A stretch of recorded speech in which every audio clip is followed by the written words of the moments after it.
Մարդու կյանքը իր կերածի կամ հագածի մեջ չի, ավետարանը շարունակում է։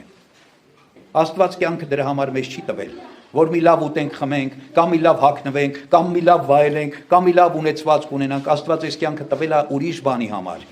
Եվ օրինակներ ա բերում, ասում է, տեսեք թռչունները ինչ լավ սնվում են ամբողջ կյանքում, ոչ մի բան չեն, ոչ հնձում են, ոչ ցանում են, ոչ հավաքում են, ոչ ամբարում են, ծաղիկները ինչ գեղեցիկ հագնվում են, բայց էլի իրանք ոչ հյուսում են, ոչ դրա համար չարչարում են, Աստված է հագցնում։ Եթե թռչուններին, անբան անասուններին, բույսերին Աստված այդքան խնամք ու հոգ է տանում, բայց ես պիտի չհոգա Աստված, որ դուք իր պատկերն ու նմանությունն ունեք։ Դուք ինչի եք կենտրոնացել այս բաների վրա, դուք ուրիշ բանի վրա կենտրոնացեք, երկնքի արքայության վրա,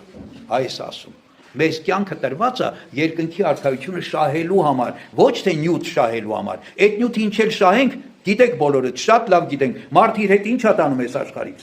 Ժողովրդի խոսքով ասած 4 տախտակ։ Այդ նյութական ինչ ունենաս չունենաս, ոչինչ հետը չես տանելու։ Ուրեմն դրա վրա մի կենտրոնացիր։ Իսկ այնքան ինչքան որ քեզ պետք է ապրելու համար, մի հատ ծած, մի հատ հագուստ, մի փոր հաց, այդքան Աստված միշտ տալու է քեզ, եթե դու աշխատում ես։ Եթե դու փորձում ես երկնքի արքայություն հասնել։